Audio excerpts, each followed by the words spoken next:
All right, well, we just want to thank you for coming tonight, especially on a Mother's Day weekend when I'm sure you have other obligations that you'd rather do. We want to start out by introducing ourselves. I am Renee Brady, and I taught in the Provo School District for almost a decade before having children, and thank you, that's fantastic. And now I get to be a stay-at-home mom. I first became concerned about the Common Core about a year and a half ago.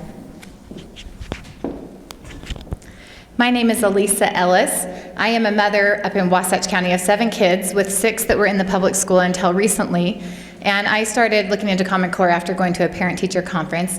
And I wanted to make sure that the top and bottom students weren't hurt in this process. And what I found led me to believe that the standards don't matter as much as the loss of control. My name is Crystal Swayze, and I have an up-to-date Utah teaching credential. I'm currently homeschooling, and I got involved with this movement just about a year ago when Elisa and Renee did a presentation. I didn't know them, even though they were almost my neighbors. And ever since then, we have been sisters in trying to get our constitutional rights over education back in this state. Thank you. All right, in the interest of time, we are going to ask that you write down any questions that you may have, and then we'll have a question-answer period at the end. We want to start out by tonight by just asking you the question, posing the question, what is Common Core? And some of you may already have heard of it. We hadn't when we first started on this journey. And then why should you even care about it?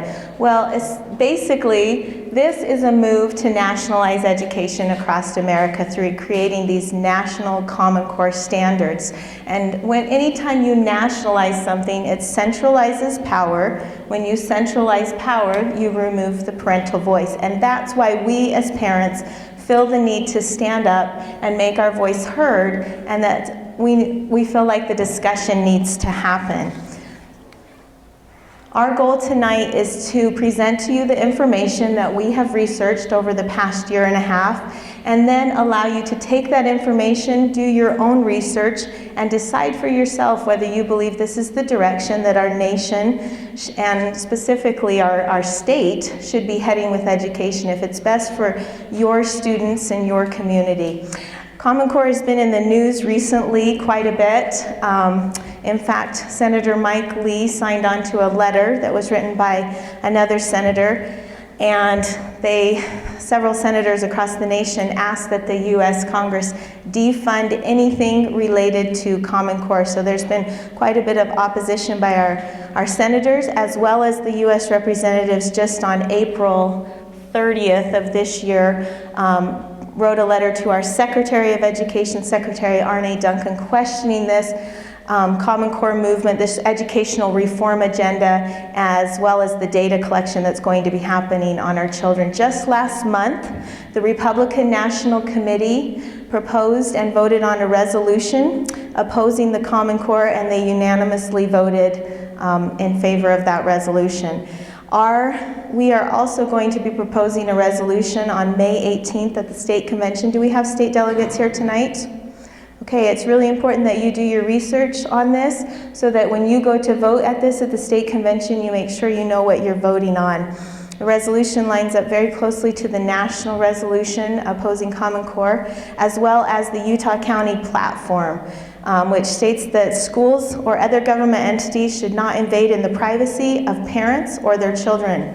We favor local accountability and control in all aspects of the education system, as do we as parents, and that's why we are on this journey. Whoops.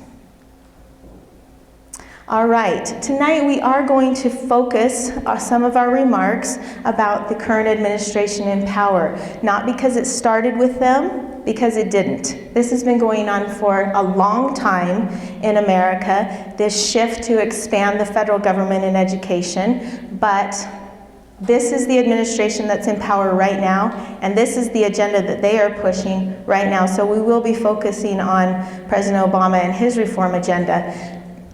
Secretary of Education, this is a picture of Arne Duncan, who is the current secretary, and he said in a speech that he gave in 2010 to the UNESCO that traditionally the federal government has had a limited role in education, but the Obama administration has sought to fundamentally shift the federal role. In fact, that quote goes on to say how they will expand it. In America, we have a document, which is our sacred and supreme document of the land, called the Constitution. And in the Constitution, the 10th Amendment states that any powers not given to the federal government are left up to the powers of the state and the people. And education is never mentioned as a role of the federal government. And so therefore, it is something that needs to be left in the hands of the people in the states. That allows for us, the parents, to have a voice in the education of our children. Thomas Jefferson gave a quote about education, and anytime you centralize control over education, you remove parents' voice. And Common Core violates those two principles, that parents need to manage their children's education, and that good government comes from dividing the powers among many. We're going to show a short video clip from MSNBC, and possibly some of you have seen it. Michelle, is that her name? Harris-Perry. Melissa Harrison Perry. Can I start it right from here?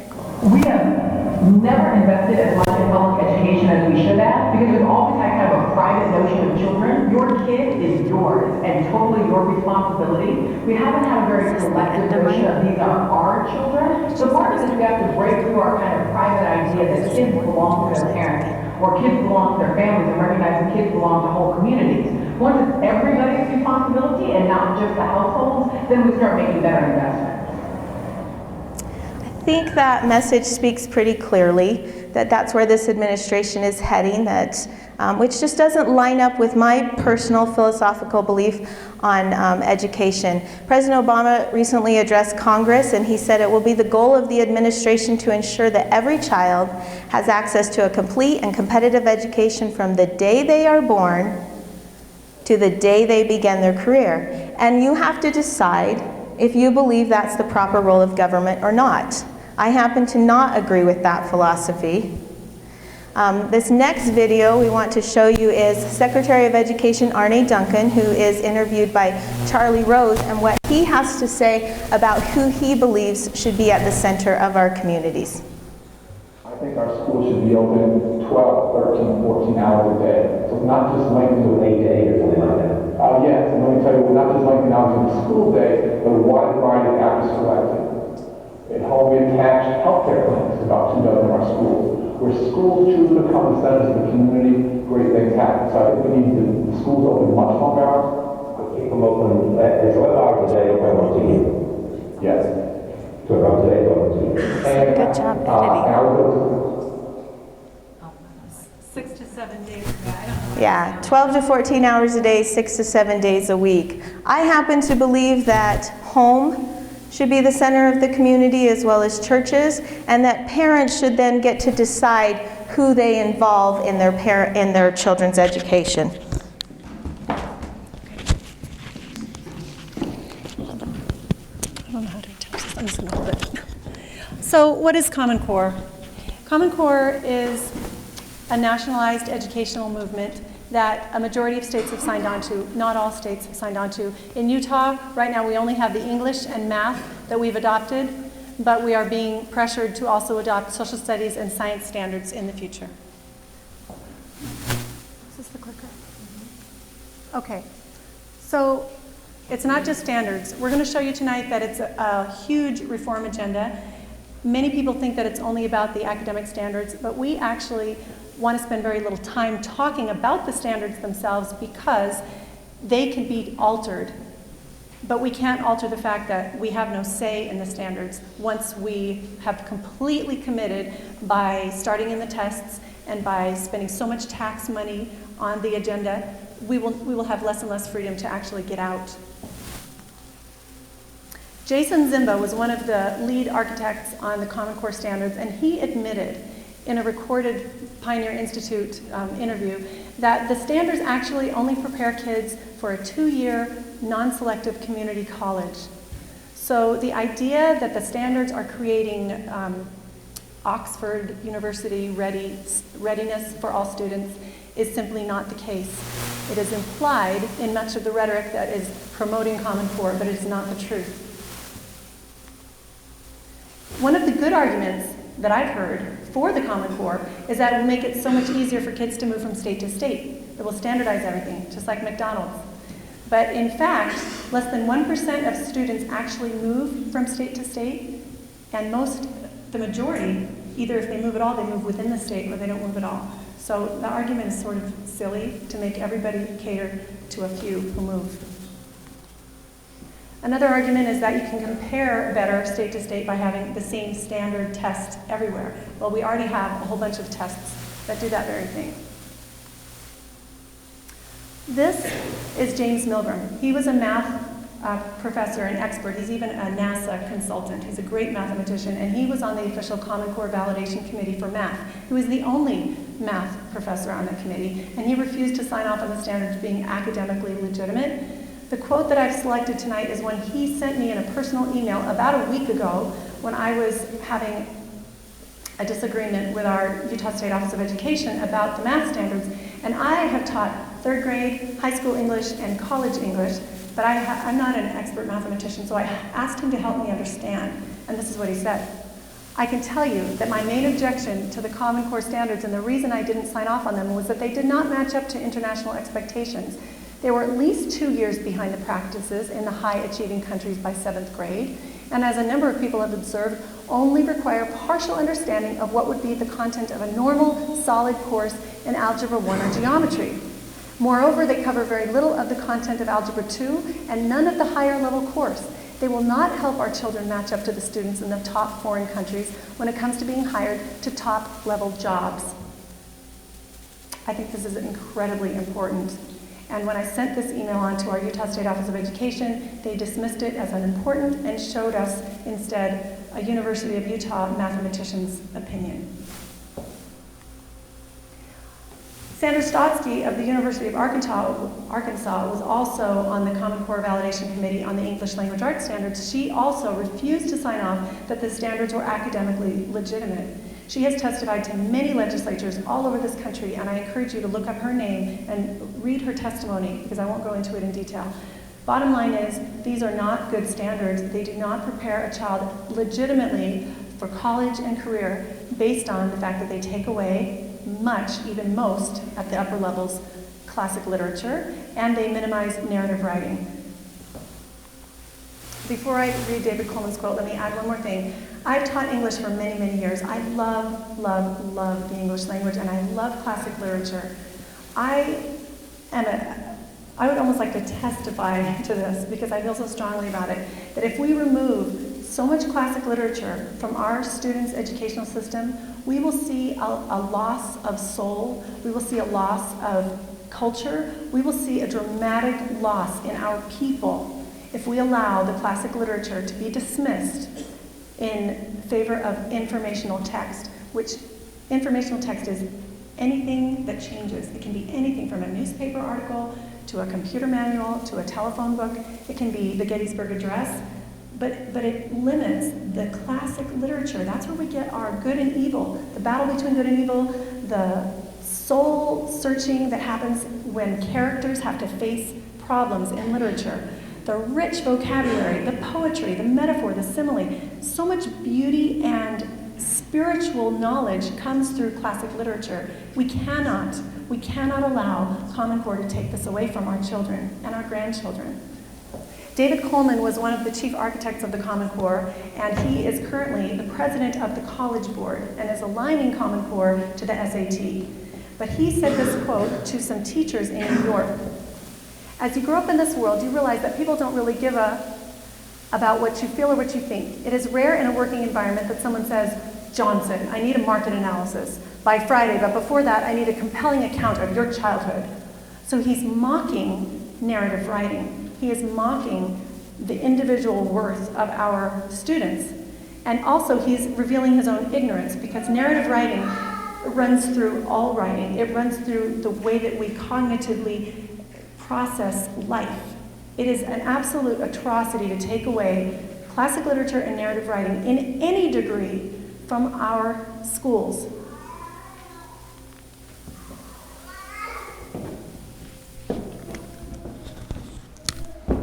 Sorry, we're playing past the mic tonight. So, as Crystal let you know, this is not about standards. When we first started looking into Common Core, that is what we were looking at, was the standards. And as we'll show you tonight, we found a much larger picture. So, you may have heard that the Common Core is state-led.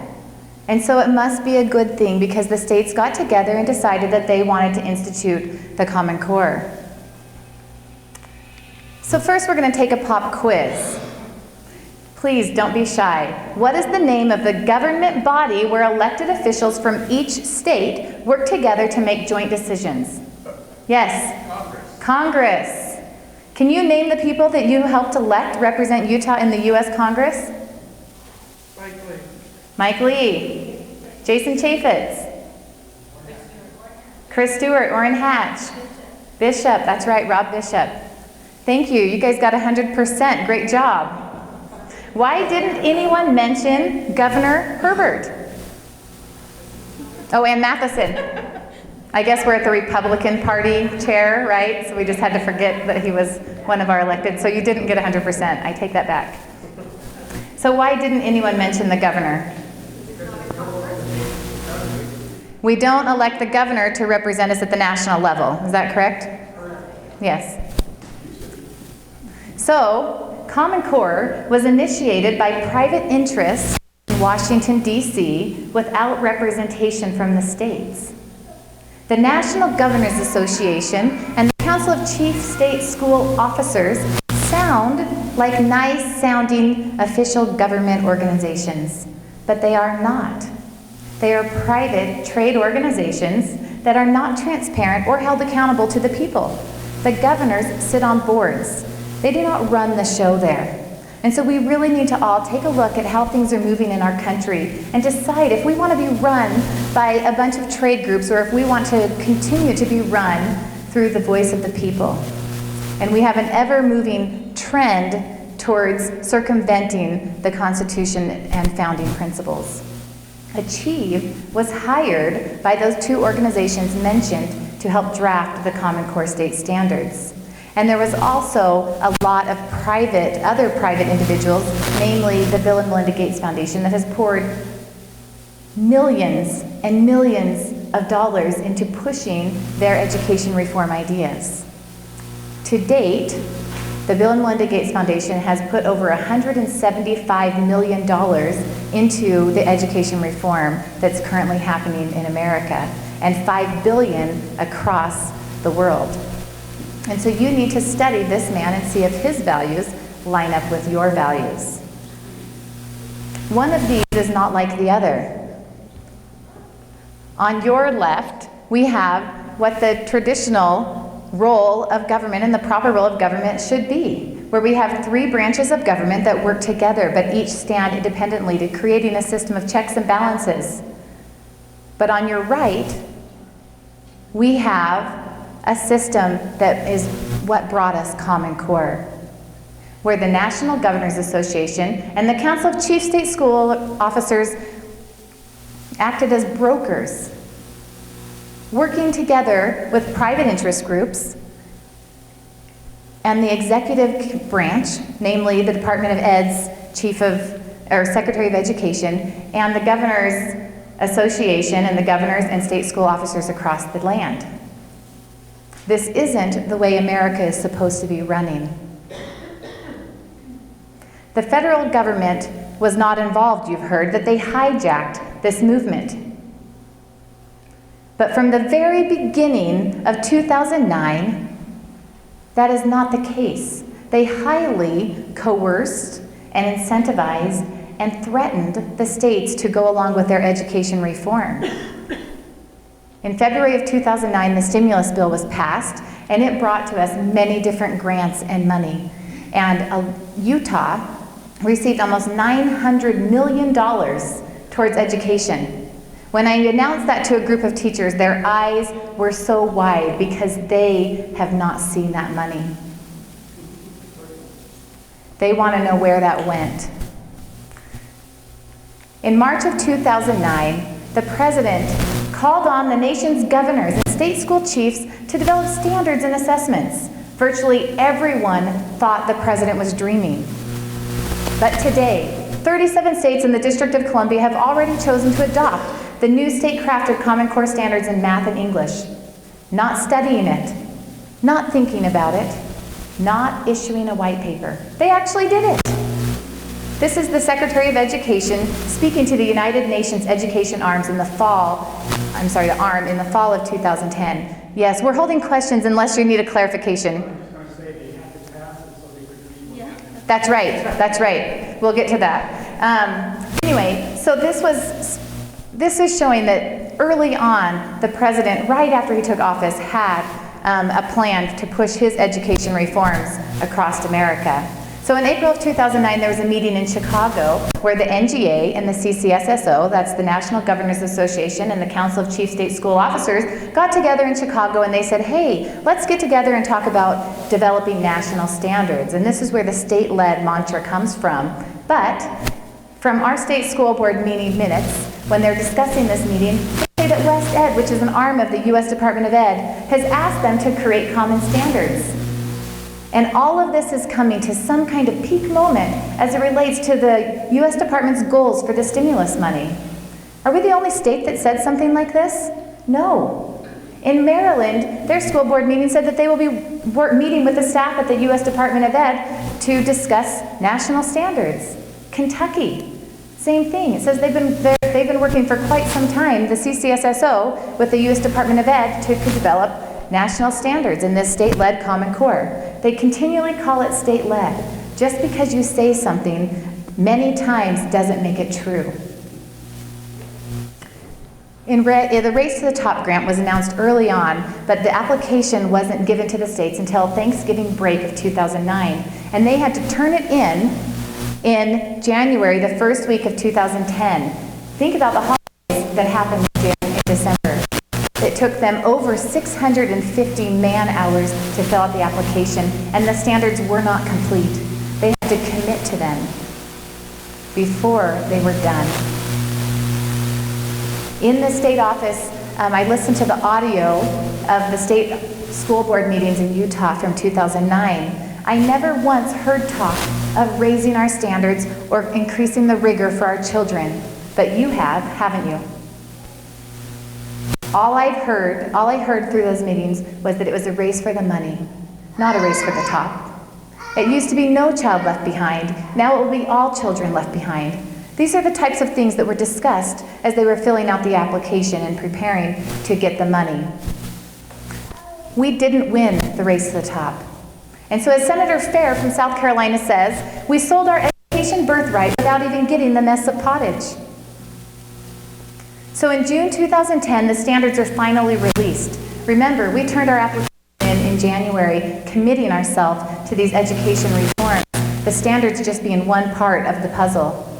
In August, Utah officially adopted the Common Core state standards. We agreed to adopt them in their entirety, and that we could add up to 15%.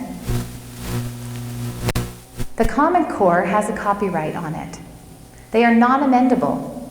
We have asked. Nobody will tell us how they are amendable because Utah doesn't own them. In the definition page of the various grants that we have researched, when you look up college and career ready standards, the definition page says that these are standards that are common to a significant number of states and that you can only add 15%. So when you hear that these are Utah standards and we can do whatever we want because we have a letter from Secretary Duncan, I beg to differ.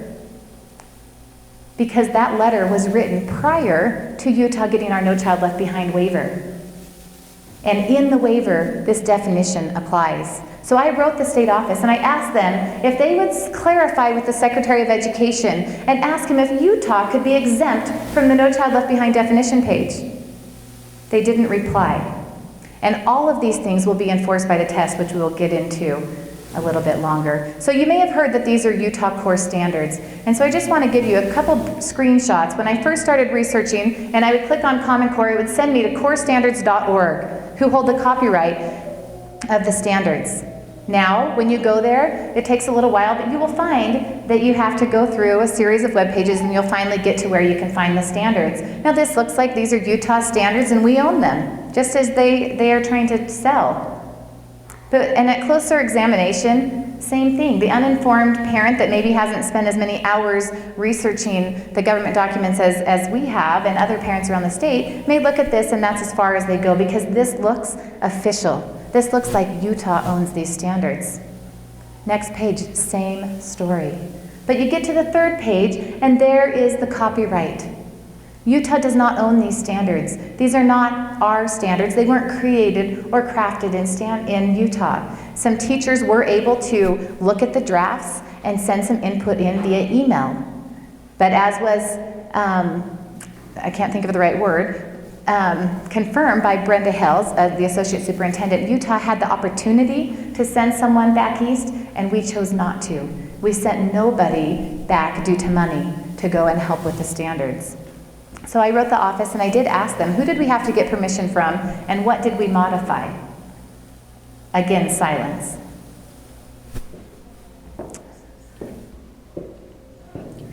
I couldn't remember. Okay, the next piece of the puzzle is the assessments, which is the tests. So I'm going to try and go through this as quickly as possible and make this as easy as possible. In America, it is illegal to have one national test.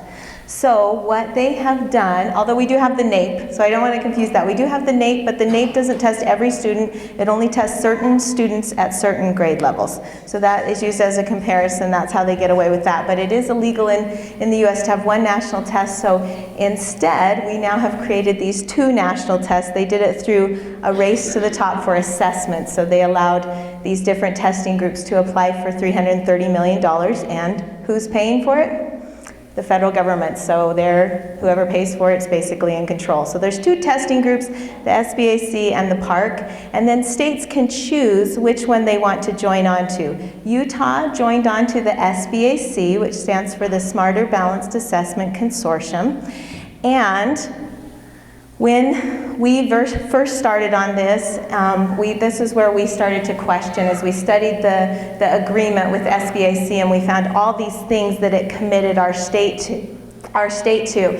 And so that's where we went and we approached the governor because he is the one who signed us into this. And he verified to us that that was different information. What we were telling him was different than what he had been told. And so he would do some more research. Now in March of 2012, was it the state school board voted? February or March of 2012, they voted on their membership in SBAC. And they actually voted to maintain their membership by a 10-4 vote. Well, then us moms who love to read legal documents, started to research, and there were dads involved too. And we went to a lawyer, Judge Norm Jackson, who's a retired appeals court judge, and we asked him from a legal standpoint, can you give us a legal analysis and tell us if we are reading these documents correctly? And so he wrote up a legal analysis and he sent it into the state school board as well as the legislators. And after that, in August of 2012, the state school board voted again, and they voted to withdraw from SBAC. So we aren't making this stuff up. We're not up in the night. This is information that should have been presented, and it wasn't. But the thing that's interesting about this is that when Utah decided to withdraw from the SBAC, there were 5 things they had to do, and I'm just going to provide 3 of those, which you've probably already read, with the 5th one being the most interesting, because remember, this is being touted as a non-federal state-led program. Why then would we have to get approval from the US Department of Ed to exit? In America, there are 3 laws that prohibit us from having a national curriculum, which I think is very important to know, because the federal government is paying for the tests. They are very much in control of what is going to be assessed on our children. Now, from a teacher's standpoint, you know that whoever writes the test essentially dictates the curriculum of what's going to be taught. In fact, John Jesse, who is one of the directors at the U.S. Office of Education, at the AIR meeting, they did a testing meeting in Alpine, he said it's a sad reality, but tests do drive curriculum. I wish it wasn't the case, but it does. So, there are 3 laws in America, and when we're essentially creating this national curriculum, we're violating those 3 laws. When Utah pulled out of SBAC, we had to join on to a new testing group. Well, the testing group that we chose is called AIR. It's American Institutes for Research, and we could give you a whole 2-hour presentation on them, but we're going to try and keep this simple. So basically 3 things you need to know about AIR is that AIR is partnering with SBAC. They are being funded as well. They receive funds from the federal government. And our student data that they are collecting through their testing is being sent into these state longitudinal data systems, which we are going to get into in a minute. AIR, if you go on their website, you'll find out that they are one of the largest behavioral and social science research organizations in the world. And yet they are supposed to be the ones who are doing academic testing on our children. And so we question whether this is really just an academic test or if it's testing more than that. And on their website, they also say that they use the information that they gather from the test to help people change their behavior. So we have some questions with this organization. Oh, data's next. Okay, the next thing we're going to talk about is these state longitudinal data systems, which I just mentioned. These state longitudinal data systems, we're given money by the ARA funds that Elisa talked about, and each state signed on to. All 50 states decided that they would create these state longitudinal data systems in which they house student data. In the grant application for us to get this money for these state longitudinal systems, there were certain conditions that we had to meet. One of those conditions is that we had to have a P20 system. Well, Utah actually has a P20W system, which means we collect data on our students from preschool through postgraduate, through the W stands for workforce. So we actually went beyond the conditions that were needed in the grant. Another condition of the grant is it had to be interoperable, meaning that it had to be able to connect the data between the states across state lines, as well as connect data between agencies. It is illegal in the US to have a national data bank of information on our students. Yet that is essentially what this system is set up to do by sharing the data across state lines. The data had to be, or the system had to be federally accessible, and I'm just going to move on. Now, so this system gets set into place, but they had something that was preventing them from accessing the data or the amount of data that they wanted to. And that is an act that went into Congress in 1974, and it's the Family Education Rights and Privacy Act, often known as FERPA. Well, FERPA was set up originally to protect student data so that you could only access certain personal student information. And if you went beyond that, you had to get parental permission. Well, as an education lawyer from New York, who used to actually work for the Department of Ed, said when he came to Utah, he said the United States Department of Ed in 2011, they took this law and they changed it. He said they flipped it on its head. And so instead of protecting our student data, they're now opening it up so that almost anyone, for any reason, can get personal information on our children. This was done not through an act of Congress, but through a regulation. And if you know anything about regulations, they are looked upon the same as law, but they do not go through Congress. And this is one thing that our congressmen, as well as our senators, are very concerned about. There is a lawsuit in place right now by the Electronic Privacy Information Center called EPIC, and they are suing the Department of Ed because of the changes that they have made to this FERPA regulation, because they have changed words like authorized representative to mean that just almost anyone for any reason can get student data. So instead of using permissive language, or they are using permissive language to gather the student data. And where parental consent used to be a must, now it's considered a best practice. As well as there is a national data model that's set up by the NCES, which is the National Center for Educational Statistics, an arm of the federal government, and they have sent down all these data points that they would like local districts to collect on our students. Things such as voter status, religious affiliation, bus stop times. There's hundreds and hundreds of points of data that they suggest that local districts are collecting. Now, we are not saying that this is happening. We're just telling you the system is there. It's in place, and the regulation has been changed, so it does allow for this to happen. And we are asking, as parents, we're saying, we want evidence to show that our student data is not, first of all, we don't feel like it should be given, personal student data, it needs to be given up to the state. We're all for aggregate data being given, but as far as student data, we would like that to remain at a local district level, and we surely don't want it being shared across state lines, nor do we want our students' personal data being given to the federal government.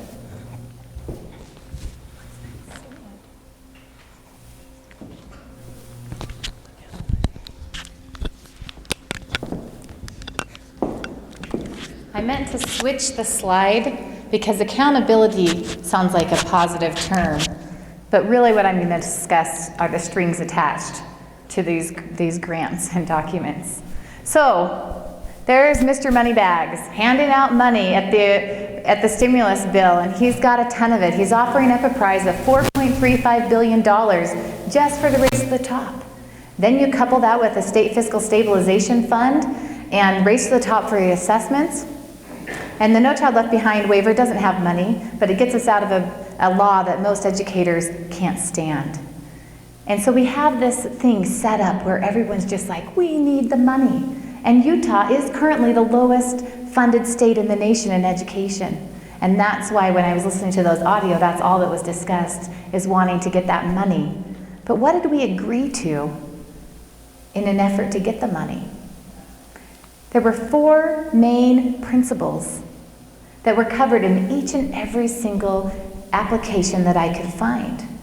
Standards reform, an assessment system, and a data system, and an evaluation system on the teachers and principals. Now, I always thought that we should hold our teachers accountable until I started seeing the established and more experienced teachers in my school, they're starting to leave because they're feeling pushed into a corner where they are losing their ability to teach these children. They are being micromanaged, and I want you to think about how you would feel and how effectively you would do your job if somebody told you everything to the T that you had to do. Just think about that. So, in this accountability, there's a couple things that I learned today. So, we knew that the state of Utah applied for the Race to the Top grant. But today, I was looking through the State Fiscal Stabilization Fund that we did win. Because you'll hear that Utah received no money to adopt Common Core. But I had studied the State Fiscal Stabilization Fund last fall and came across some parts of it that said that we had to agree, and this went to the governor's office, we had to agree to standards reform.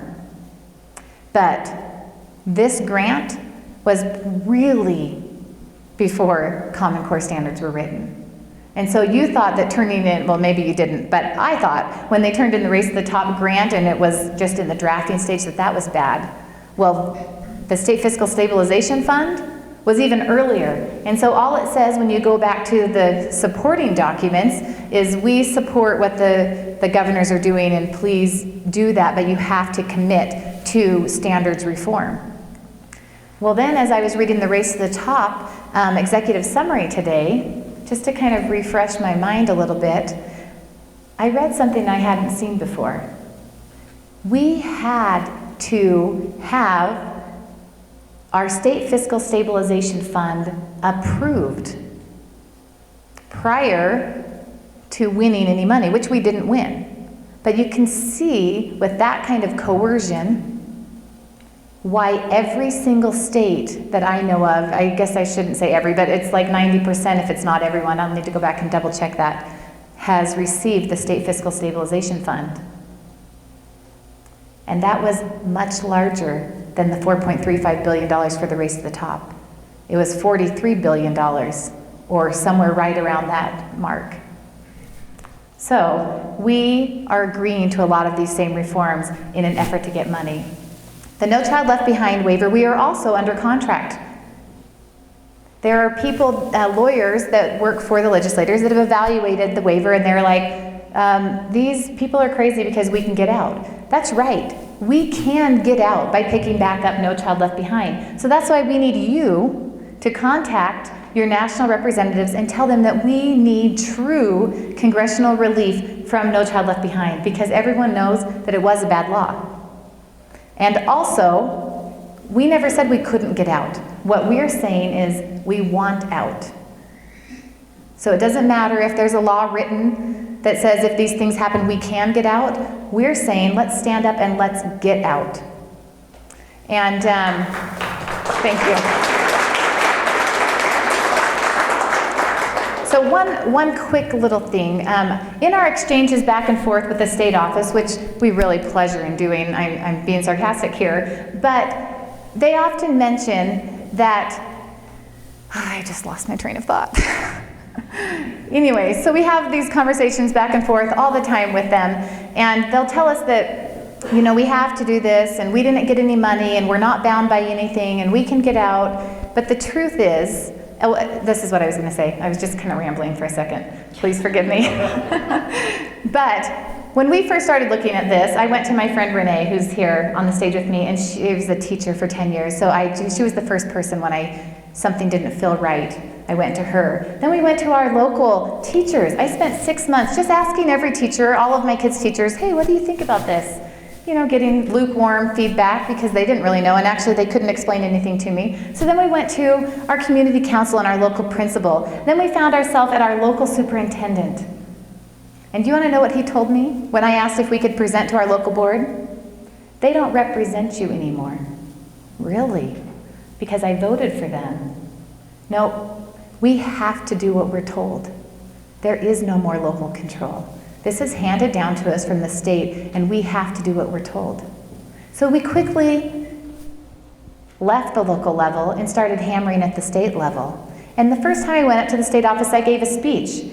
And then I questioned some of the things that were going on. So they pulled me into a little room where I talked to the head of the Gifted and Talented program for the state and the head of the STEM, which is the Science, Technology, Engineering, and Math program, for an hour, where they drew me some pictures and told me how we were going to be ahead, and I told them that that doesn't make sense because they were telling me that all kids could reach calculus by their 12th grade year, and so this was moving us ahead. And I told them that doesn't make sense because my kids that are ahead of Common Core can reach calculus by their junior year, and so you're not making sense to me. And they said, this is a local issue. You need to go back to the local district because there's nothing we can do to help you. They're implementing this wrong. Well, I knew that that wasn't going to get me anywhere. Been there, done that. So then I went to a Meet the Candidate night where I approached the governor and said, hey, you signed a document, and I hear you saying that you didn't sign us up for anything. And so he agreed to meet with us. Now the governor's office, I am told, is saying we won't take any more questions about Common Core because this is a state office issue.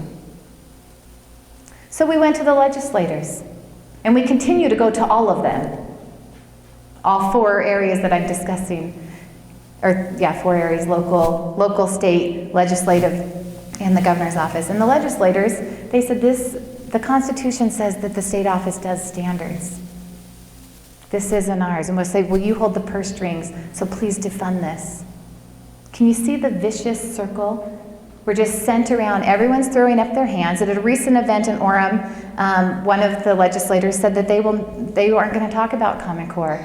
We got an email from a state office, a state board member that said, I thought we weren't allowed to talk about Common Core anymore. And one of the members of the state office said, we won't be talking about Common Core because all they want to talk about is the control, not the standards. But I'm here to tell you tonight, you get to decide what they're going to talk about, not them.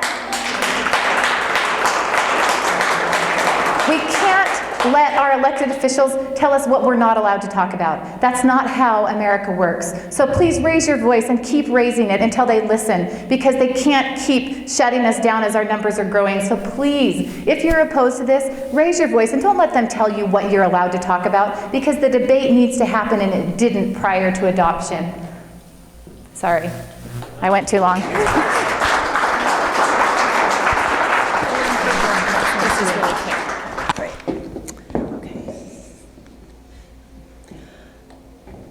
The proponents of Common Core are happy to tell you that it's only standards, so don't get so upset. But the truth is, standards are connected to the tests and they're connected to the curriculum. And the little short video clip we're going to show right now is Bill Gates, who is talking about how standards, tests, and curriculum must and will align. And by the way, Pearson Company, the biggest educational sales company in the world, has recently gotten married to Bill Gates, and he is the second richest man in the world, and together they have a complete, okay, I should say complete, there are a few other textbook companies in the world, but almost a complete monopoly on all textbooks, educational sales products, and teacher training programs, and every bit of it is aligned to Common Core. So if and when we do get out of Common Core, we will have a huge curricular problem, because we'll have to be finding curriculum that is legitimate, that is classical curriculum.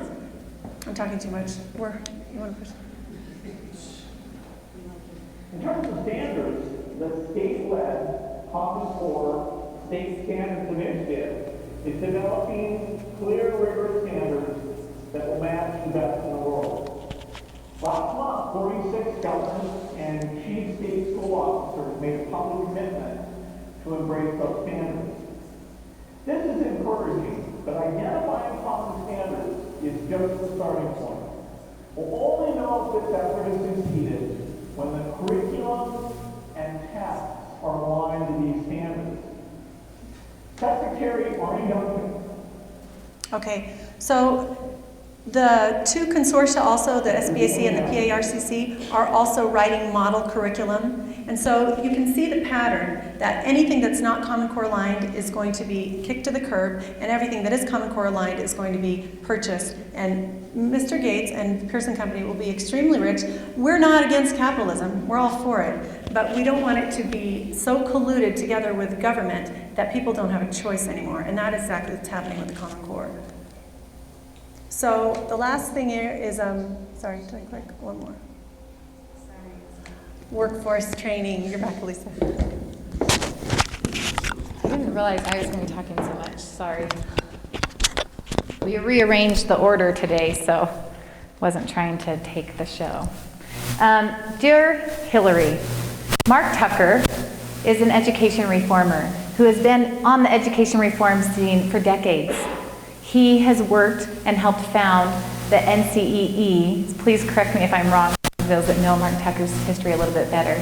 But in 1992, he wrote a letter to Senator Hillary Clinton outlining his educational reform plan to remold the entire American system into a system that literally ends from cradle to grave and is the same system coordinated by labor market boards at the local, state, and federal levels, where curriculum, job matching will be handled by counselors accessing an integrated computer-based program. This letter is 18 pages long, and it was written in 1992. And if you read it, you will see that many of the things that he outlines you're seeing happen today in our education system. So have you heard of Prosperity 2020? You've probably seen commercials that looks like a good thing. The governor's office is promoting it. It's in collusion with the Chamber of Commerce. The commercials show business leaders going in and reading books to the children. Any teacher would love to have extra people in there helping her manage her classroom and read. But we have to decide if the goals of Prosperity 2020 align with our own. Deborah Vail, the CEO of the United Way of Utah and a huge proponent of the Prosperity 2020, says it requires everybody working together on the same issues, the same goals in order to have that pipeline to career. Now, does that remind you of that video clip at the beginning? That we've never spent as much money on education because we haven't had a collective knowledge, that one. From the governor's website, it says that Prosperity 2020 is going to align educational training to meet the workforce demands of the marketplace. There was also a grant sent out in the stimulus bill that was to match the educational needs, and they're supposed to figure out what the future workforce needs are and have the education establishment match those. To me, that is a centrally managed economy, and that is not the American system. Arne Duncan said in July of 2012 that the president has established a bold goal for our nation that by 2020, the United States will once again have the world's highest proportion of college graduates and the world's most competitive workforce. So, he has proposed $1 billion into career academies. And this helps to achieve his comprehensive cradle-to-career reform agenda. He has called this his cradle-to-career reform agenda in many, many speeches. So this is not just about standards. They are one piece of a puzzle. My 10th grader a couple years ago, before I became involved, and I was happily just helping the teachers in the classroom and going to do PTA things. So I went to his planning with the counselor to get him into high school, and I was handed this beautiful ACT that was given to him for free. They were giving it across to all the students. Free's nice, huh? But do we know what we agree to when we take free things? We need to look at that. So he's given this beautiful chart that showed me everything my son could be. He was capable of the highest paying jobs in America. The beautiful pie chart showed everything he could do. And so clearly, he wasn't going to be a history professor. So let's pull him out of AP World History and put him in a class that follows his career path. And where I was at that time is where I believe most parents are. You trust the authority. You trust those in your community because they're good people. And I said, okay, let's do that. And then after I started researching, I woke up in the middle of the night with that ACT popping into my head because I was seeing things differently now. And I went and I studied in the middle of the night and found that ACT has aligned to Common Core, as well as Crystal told you, the SAT. The GED is also partnering with Pearson to redo the GED. Now you may say if you're homeschooled or in private school or you're tutoring your kids extra, it won't matter because they will pass those tests. But the tests are aligning to Common Core, and Common Core is teaching a lot of things differently. They're teaching them the way to do things differently. And so this is speculative because I haven't seen these tests yet, but it will very much narrow the curriculum to following this goal. When did we decide that it was okay for the government to claim such a determining role in the education, attitudes, and career paths of our children? We put them all in as individuals, and we try to determine what the outcome will be. I gave this presentation in Tremont a couple months ago, and a mom connected with me on Facebook, and she said, you have to go read what my friend from Germany has been writing on my Facebook wall. This friend lives in Germany, and she doesn't know anything about Common Core, but she said, if this is like the German system of education, beware. Because this mom had been talking to the violin teacher, that her children's violin teacher, who sends their children to private school in Germany. Because the children, by the 4th year of school, are put on the path to either college or career or an apprenticeship or a technical school. And he sees the light die in those children's eyes about the 4th year in school. Is that where we want America to go? Is that the future we want for our children? The president has said that he wants us to model our education system after the German model of education. Now, Germany may produce a lot of workers, but we need to decide if that is what we want America to do. Common Core is just one piece of an education reform puzzle. A senator or a legislator in California in 1971 said this. It wasn't about Common Core, but it's very applicable. He says that they were as parts in a puzzle, analyzed by themselves. Each of these projects appeared to be either harmless or an expression of one's dream. When linked together with other harmless programs, they were no longer formless, but could be seen as an entire package of plans outlining methods of implementation, organization structure, computerization, use of behavioral profile catalogs, and goals and objective determination. That's fine. Okay. How much will all this cost? We have no idea because we asked for a cost analysis. We were promised one from the governor a year ago, and we still haven't gotten one. Texas refused to adopt the Common Core in part because it would be a $3 billion implementation, according to their cost analysis for their state. That's on top of what they normally spend on education. And also Virginia cited the high costs as one reason why they refused to adopt Common Core. Now, we really are being irresponsible in this state not to have done a cost analysis. It simply isn't true that it's not costing more. It's costing a lot more, and also all of the opportunity costs that we could be doing in our teacher preparation classes, for example. Rather than retraining everybody to teach the Common Core, we could actually be teaching them something valuable.